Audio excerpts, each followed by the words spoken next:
kabarnya? Luar biasa. Sekali lagi apa kabarnya? Luar biasa. Mari semua kita bangkit berdiri. Kita mau bersiap untuk memuji nama Tuhan, amin. Amin. Sebelum itu kita masuk dalam doa bersama-sama. Tuhan Yesus, terima kasih Tuhan buat kebaikan-Mu Tuhan, ajaib, perkasa dan luar biasa yang dahsyat pekerjaan tangan-Mu Tuhan. Kami bisa lihat dan rasakan betul Tuhan pertolongan-Mu dari hari lepas hari Tuhan. Tuhan Yesus, sekarang kami ingin memuji-Mu Tuhan. Kami menyembah-Mu Tuhan. Kami ingin masuk dalam alam roh yang begitu indah Tuhan bersama-Mu Tuhan. Terima kasih Tuhan. Di dalam nama Tuhan Yesus Kristus kami berdoa. Haleluya. Amin. Kita semua adalah anak cucunya Kristus yang siap untuk diberkati senantiasa, amin. Ya ingin diberkati, jangan diam aja. Gerakan kakinya, gerakan tangannya, bertepuk tangan untuk Tuhan kita yang kaya raya, yang siap memberkati kita senantiasa. Haleluya.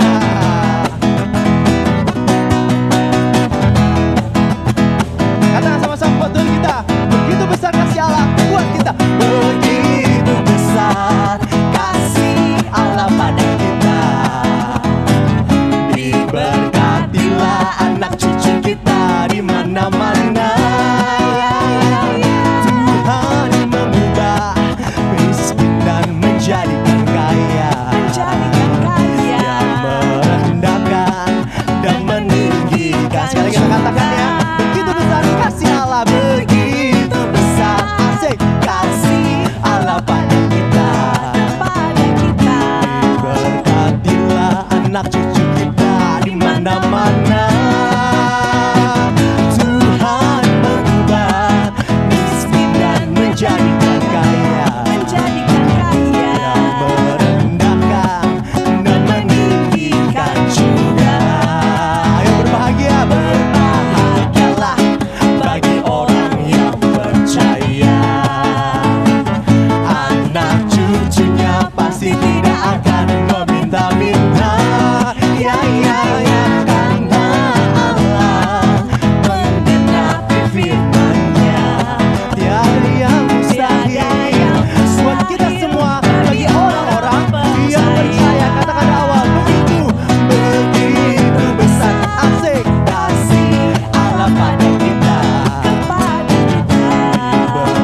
berkat itu terus ada dalam hidup kita, jangan lupa terus bersyukur. Amin. Amin. Berkat banyak, bersyukur juga makin banyak. Kita mau lebih lagi meninggikan nama Tuhan di tempat ditatahnya Maha Kudus. Naikkan suara kita, naikkan pujian kita sebagai dupa yang harum bagi kemuliaan nama Tuhan. Terima kasih Tuhan, terima kasih. Hosana, Hosana.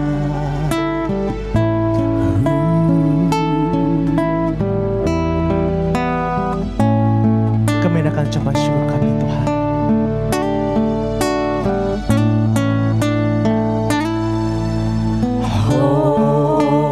Hosana in the highest.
kuasa yang dahsyat Tuhan di tengah-tengah kami Tuhan.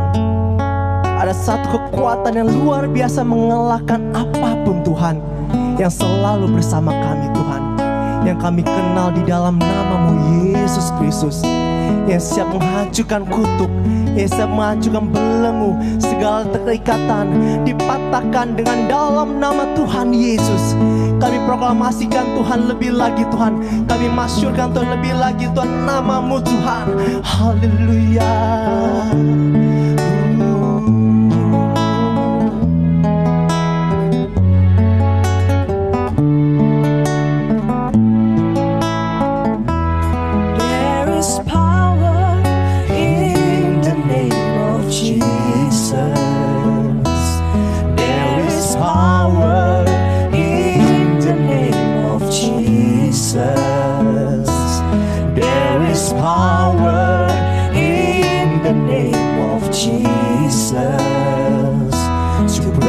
Every chain, to break every chain,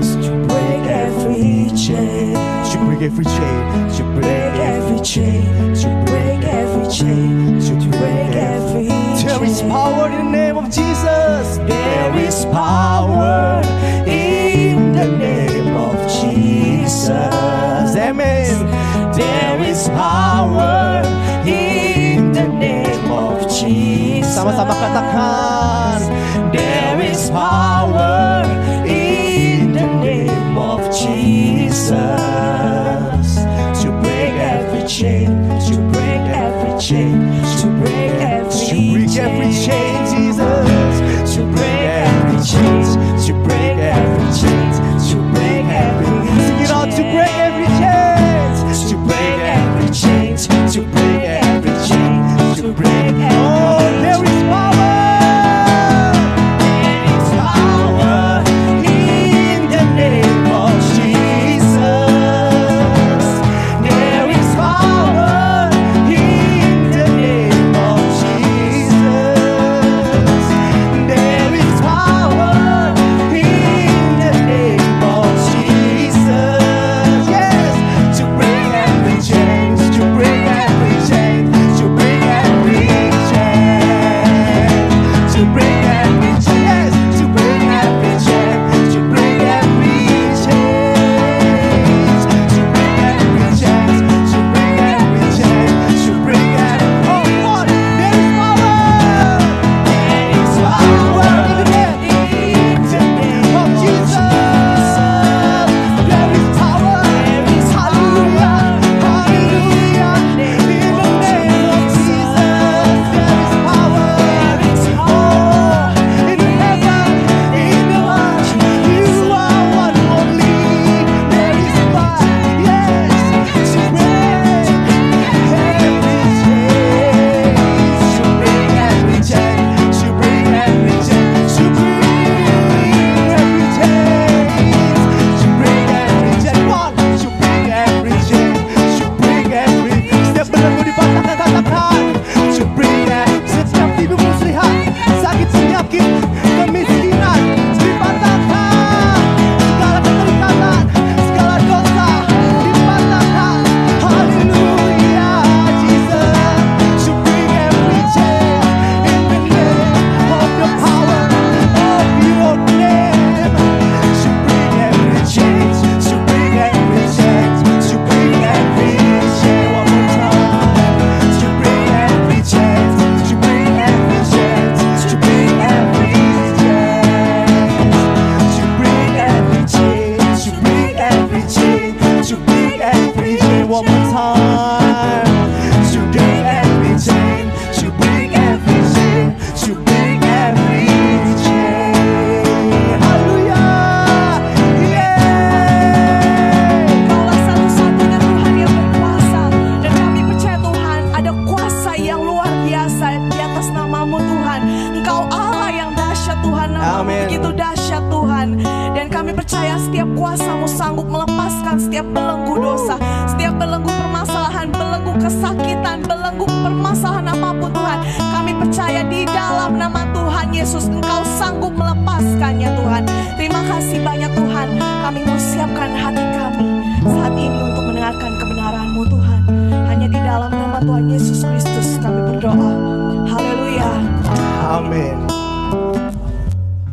Selamat pagi Bapak Ibu, saudara-saudara yang dikasihi Tuhan Yesus Kristus. Kita semua ada di hadirat Tuhan. Kita ada orang yang paling berbahagia, yang selalu diberkati oleh Tuhan luar biasa. Dan sebentar lagi kita akan mendengar firman-Mu, firman Tuhan yang begitu luar biasa, menguatkan setiap hati manusia. Mari kita masuk dalam doa. Bapa, kami bersyukur kepadamu pada pagi yang indah ini. Kami datang di hadirat-Mu. Kami tahu di luar Engkau kami tidak bisa berbuat apa-apa. Kami selalu pegang pada janji-Mu. Kami selalu menjunjung tinggi nama-Mu. Karena Engkau Allah yang patut kami sembah. Terima kasih Tuhan. Bersabdalah kepada kami pada hari ini. Dan kami bisa mendengar dan meresponi firman-Mu dengan baik, bahkan melakukan sesuai kehendak-Mu. Di dalam nama Tuhan Yesus kami berdoa, haleluya, amin. Oke, Bapak, Ibu, saudara-saudara yang dikasihi Tuhan Yesus Kristus. Tema pada pagi ini adalah pertobatan yang sesungguhnya. Pertobatan yang sesungguhnya. Mari kita baca Yeremia pasal 4 ayat 1 sampai 4. Jika engkau mau kembali, hai Israel, demikianlah firman Tuhan, kembalilah engkau kepadaku. Dan jika engkau mau menjauhkan dewa-dewamu yang menjijikkan, tidak usahlah engkau melarikan diri dari hadapanku. Dan jika engkau bersumpah dalam kesetiaan, dalam keadilan, dalam kebenaran, demi Tuhan yang hidup, maka bangsa-bangsa akan saling memberkati di dalam Dia dan akan bermegah di dalam Dia. Sebab beginilah firman Tuhan kepada orang Yehuda dan kepada penduduk Yerusalem, bukalah bagimu tanah baru dan janganlah menabur di tempat duri tumbuh.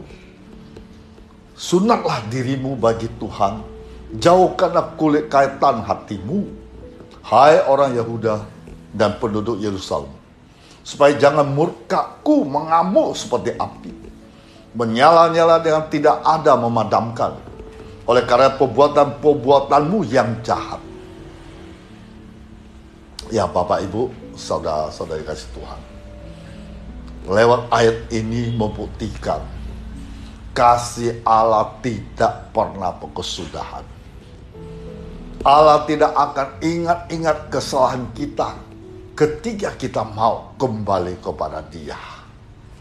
Seperti contoh hati seorang ibu yang mengasihi anaknya. Walaupun anak itu sering melukai hati seorang ibu, bahkan menghancurkan harapan ibunya, namun sebagai ibu tetap menerima anaknya apa adanya. Sehingga anak itu tertunduk, tidak kuasa mengungkapkan wajah ibunya. Anak itu menyadari perbuatannya itu telah melukai hati ibu, tetapi sekaligus juga menghancurkan harapan ibunya. Namun ibu tidak kecewa dengan perbuatan anaknya, dan ibu tetap mengaku anak itu tetaplah anaknya. Jadi sebagai anak harus mau bertobat sungguh-sungguh. Jadi pertobatan adalah salah satu kata yang tidak asing di telinga orang Kristen. Rasanya sulit menemukan orang Kristen yang tidak pernah mendengar kata pertobatan. Kata ini sering dikaitkan dengan dosa. Hanya karena pertobatan diartikan sebagai tindakan yang sungguh-sungguh menyesali dosa, yang bersedia mengubah sikap hidup. Pertobatan juga merupakan perubahan total, sehingga yang lama yang ditinggalkan. Dengan demikian, maka tidak mungkin ada pertobatan jika tidak ada perubahan total dalam semua aspek kehidupan. Kita belajar tentang perubahan yang harus dilakukan jika kita ingin bertobat dari dosa kita. Pertobatan yang Allah mau adalah pertobatan total, Bukan pertobatan setengah-setengah. Artinya mau berubah, tetapi masih ingin sedikit-sedikit merasakan dosa. Perubahan total berarti keleraan, kesadaran untuk meninggalkan dosa, memilih mengikuti kehendak Tuhan. Pertobatan total harus menyangkut perubahan hidup yang menyeluruh, dimulai dari pikiran. Cara pikir kita akan berpengaruh terhadap seluruh sikap hidup kita. Apapun yang kita rasakan dan lakukan merupakan cerminan dari apa yang kita pikirkan. Itulah mengapa Paulus menekankan perubahan, pembaharuan dalam cara berpikir. Nah, kita bisa baca Roma 12 ayat 2. Janganlah kamu menjadi serupa dengan dunia ini, tetapi berubahlah oleh pembaharuan budimu, supaya kamu dapat membedakan manakah kehendak Allah, apa yang baik, yang berkenan kepada Allah, dan yang sempurna. Nah, kepada jemaat di Roma, Paulus menyerukan tentang pembaharuan akal budi, cara berpikir sehingga dapat membedakan mana yang menjadi kehendak Allah dan mana yang bukan. Akal budi atau cara berpikir mengalami perubahan. Pemburuan merupakan komponen penting dalam pertobatan total. Jika kita mau bertobat, maka mulailah dari pikiran kita. Pikiran yang bersih dan positif akan mempengaruhi sikap, perasaan, dan rohani kita.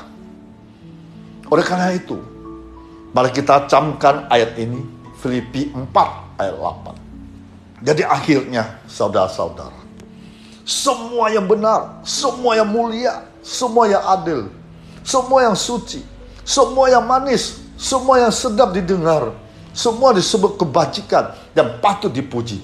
Pikirkanlah semuanya itu.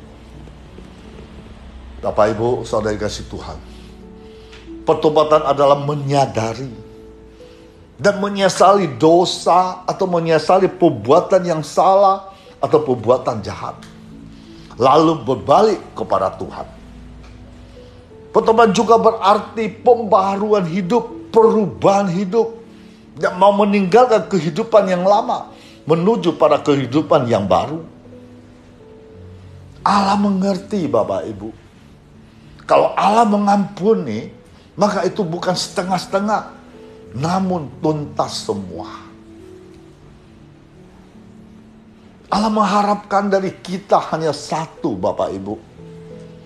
Pertobatan yang sesungguhnya. Tuhan mau hati kita bersih. Bertobat itu bukan di mulut saja, melainkan berusaha membersihkan hati dan perbuatan mendukakan hati Tuhan. Yeremia pasal 1 ayat 1 mengatakan Allah rindu tindakan umatnya yang kembali kepadanya lahir dari kesungguhan hati yang mau bertobat. Yeremia pasal 4 ayat 2 mengatakan Allah mau supaya umatnya mengalami hidup baru. Artinya harus ada perbedaan sikap yang jelas terhadap Tuhan. Sebab Tuhan dan berhala tidak dapat disamakan dan disatukan. Jadi Yeremia pasal 4 ayat 3 mengatakan sebagai bukti dari kesungguhan pertobatan mereka harus membuka tanah yang baru. Jangan menabur di tempat duri tumbuh. Ya, Yeremia pasal 4 ayat 3 adalah firman Allah kepada Yehuda untuk bertobat dari penyembahan berhala. Allah memilih kalimat kiasan, mengembarkan pertobatan yang harus dilakukan Yehuda. Kata tanah baru memiliki arti hidup yang baru atau awal yang baru yang harus mulai dilakukan jika tidak ingin terkena murka Allah.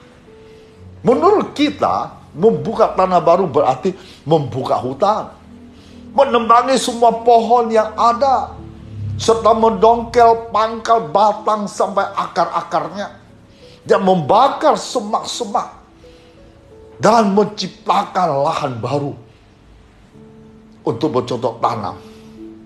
Dan apabila lahan tersebut tidak subur lagi, maka dibiarkan tanpa disiram, tidak diberikan pupuk sehingga menjadi lahan gersang, tidak dapat tanami lagi sebab semak duri telah tumbuh. Begitu juga kiranya dengan hati kita menjadi gersang apabila tidak disilami dengan firman Tuhan. Semak berduri akan tumbuh dalam hati kita. Kerohanian kita tidak tumbuh, pasti akan menjadi layu dan menjadi mati. Sebab itulah firman Tuhan disampaikan oleh Nabi Yeremia kepada bangsa Israel. Bangsa pilihan, bangsa yang dikasih Tuhan, agar mereka tidak melakukan dosa, membuat murka Tuhan jatuh kepada mereka. Akan tetapi mereka tetap juga melakukan dosa. Mereka berpaling dari hadapan Tuhan. Kasih pada mereka tidak ada lagi. Mereka selalu melakukan pekerjaan dibenci oleh Allah.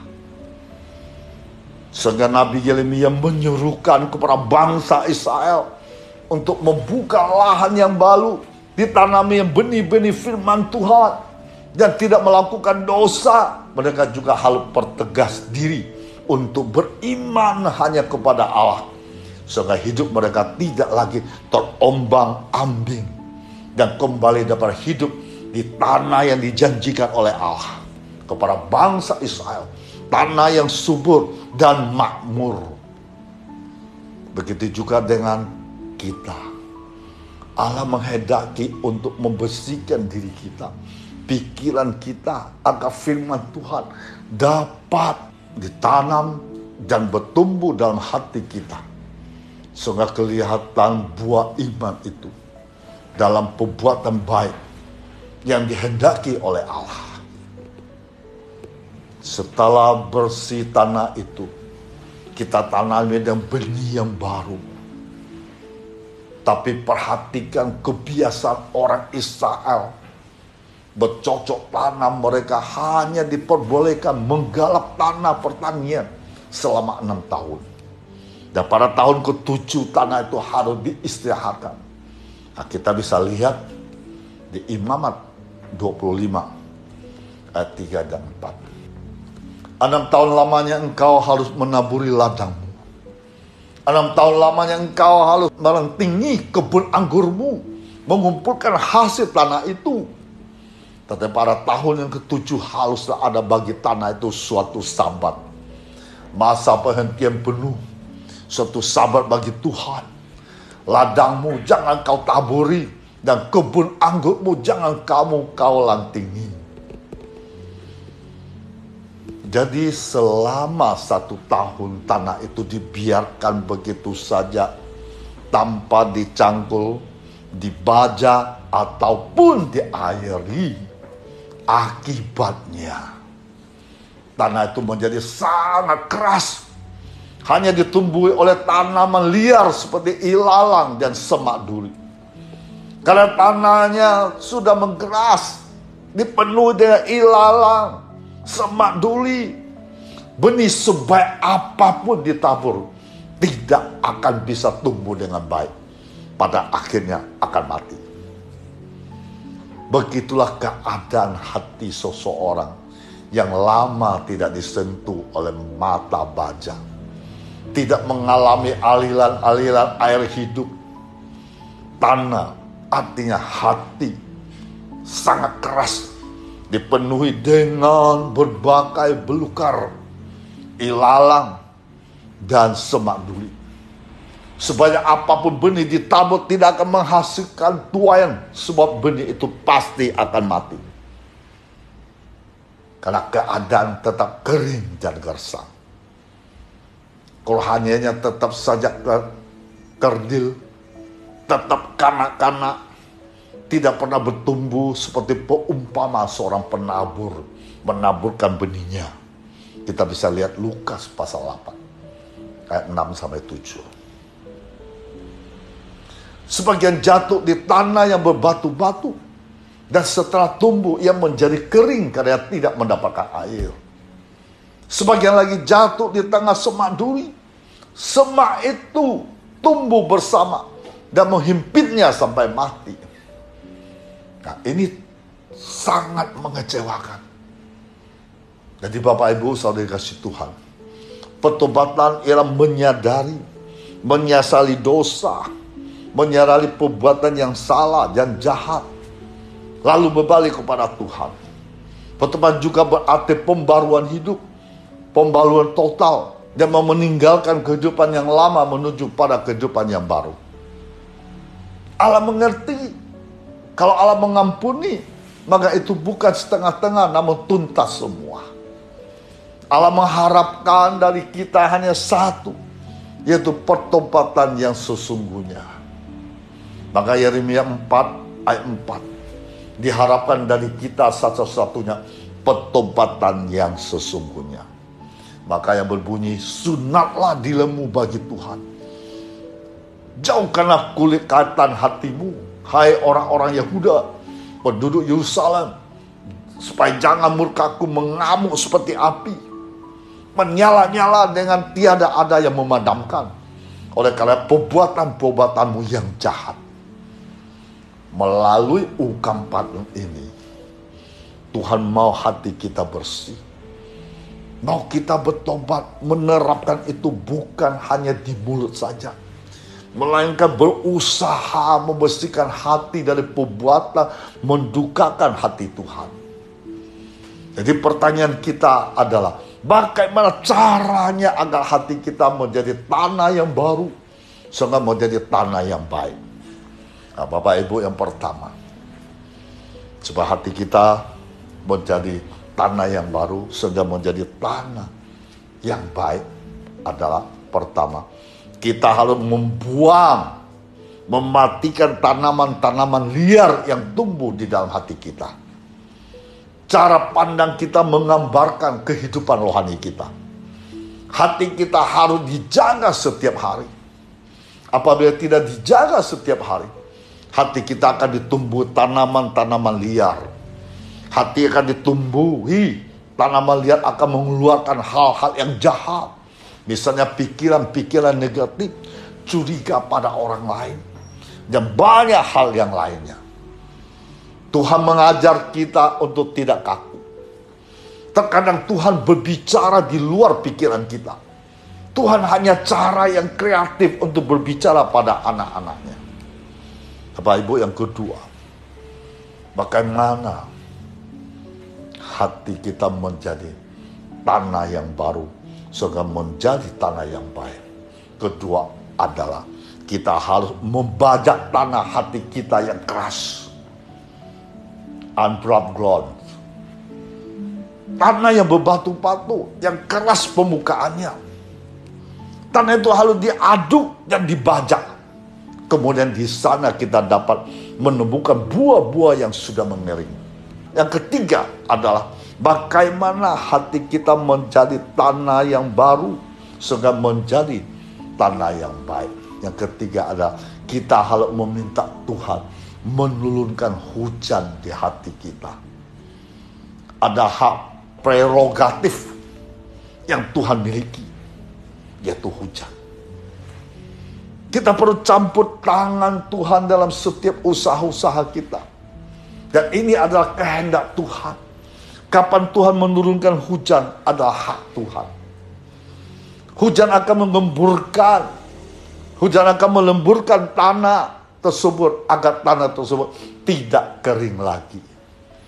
Jadi bagaimana kehidupan rohani saudara dan saya? Jika kita menyadari bahwa rohani kita stagnan dan tidak pernah bertumbuh, itu tandanya bahwa ladang atau tanah hati kita sudah menjadi keras. Kita perlu diproses, dibentuk kembali. Jika tidak, sampai kapanpun tidak akan menghasilkan.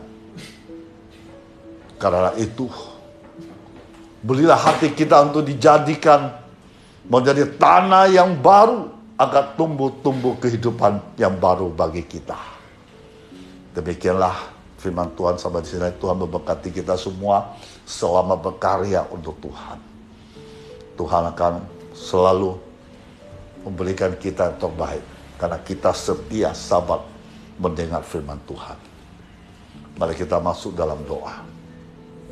Tuhan, terima kasih. Firman-Mu sudah hamba sampaikan pada lewat live streaming ini. Hamba sangat percaya firman-Mu tidak pernah kembali dengan sia-sia. Hamba percaya pada pagi firman-Mu Engkau menyampaikan firman yang hidup ini. Pasti bagi mendengar, pasti ada terpengaruh dalam hidupnya. Pasti mereka bisa merasakan sentuhan begitu luar biasa dalam hati mereka. Sehingga mereka mau berjalan bersamamu. Mereka mau serahkan seluruh hidup di dalam tangan-Mu Tuhan. Mereka mau menjalankan sesuai dengan rencana-Mu, kehendak-Mu Tuhan. Terima kasih Tuhan yang begitu baik, yang luar biasa. Hamba tetap berdoa setiap yang ikut live streaming ini. Hamba minta Allah yang kami sembah, Allah yang luar biasanya perkasa. Ulurkan tangan-Mu yang penuh perkasa. Engkau tahu, Engkau mengerti. Setiap orang saat ini telah mendengar sabda-Mu, telah meresponi firman-Mu dengan baik, telah berjanji dalam hatinya, mereka mau bertobat dengan sungguh-sungguh. Mereka mau kembali kepadamu, yang pegang pada janji-janji-Mu. Hamba percaya saat ini pun Engkau menolong mereka, membuka jalan bagi mereka, memberkati mereka, menyembuhkan mereka, memberikan damai sejahtera setiap orang yang ikut live streaming pada hari ini. Dan mereka akan merasakan sukacita yang luar biasa. Karena Allah Tuhan kita menjamah setiap hati yang ikut dalam live stream ini. Di dalam nama Tuhan Yesus. Haleluya. Amin. Mari kita arahkan tangan kita ke atas. Kita terima berkat Tuhan dari surga. Terimalah damai sejahtera Allah Bapa kita di surga. Cinta kasih Tuhan Yesus tidak pernah berkesudahan. Persekutuan dengan Roh Kudus hari ini sampai Maranatha. Di dalam nama Tuhan Yesus yang percaya katakan amin. Haleluya.